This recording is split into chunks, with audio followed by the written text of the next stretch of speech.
Healing వాస్తుతులకి స్వాగతం మిత్రులారా. ఇప్పుడు మనం ఒక లివింగ్ స్పేస్ నుంచి నార్త్ ఈస్ట్ రూమ్ యాక్సింగ్ చేస్తున్నాం.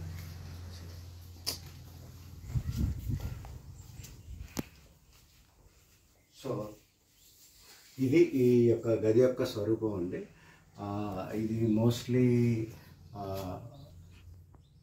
9x15 ఉంటుందండి. మోస్ట్లీ ఇది నా వర్క్ చేసుకోవడానికి మా పెద్ద అబ్బాయి బెడ్రూమ్ కింద ఇది వాడుకుంటారనమాట. Please come.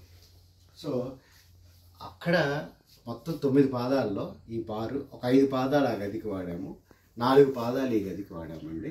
ప్లస్ ఇది 3 పాదాలు, అంటే 3 5 15, 4 పాదాలు 10. 10x15లో గోడ సెంటర్ చేయడం ద్వారా ఒక 10 అంగుళాలు తగ్గుతుంది అనమాట. అందుకే నేను అది 9x15 అని చెప్పాను. ఇట్స్ ఆల్మోస్ట్ 9x14 వస్తుంది అనమాట. సో ఇందాక మీకు బయట తూర్పు పక్కన అవుట్డోర్ యూనిట్ చూపెట్టాను. ఇండోర్ యూనిట్ అనేది ఇక్కడ ప్లేస్ చేయడం అనేది జరిగిందండి. సో మోస్ట్లీ నేను ఎక్కువగా ఇష్టపడేటటువంటి ప్లేస్ అండి ఇది.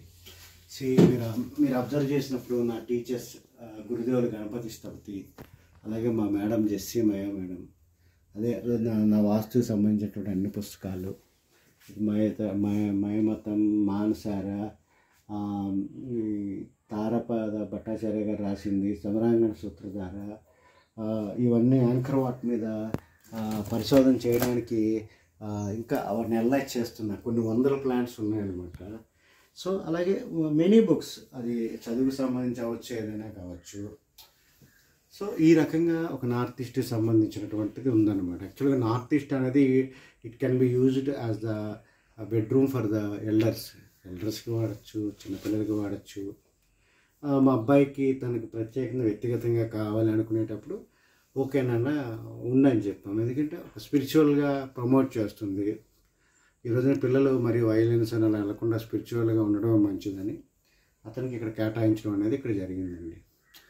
సో ఈ రకంగా ఈ 200 గజాల్లో ఒక 22.5x45 గర్భంలో 3 బెడ్రూమ్స్తో పాటు ఒక మంచి హాలు, కిచెను, అదే రకంగా ఎక్స్టర్నల్గా టాయిలెట్స్ కానివ్వండి, ఈస్ట్ పక్కన వరండా కానివ్వండి, నార్త్ పక్కన వరండా కానివ్వండి, సౌత్ పక్కన వరండా కానివ్వండి, వెస్ట్ పక్కన పోర్చ్ కానివ్వండి, ఇవన్నీ మనం డెవలప్ చేసుకున్నామండి.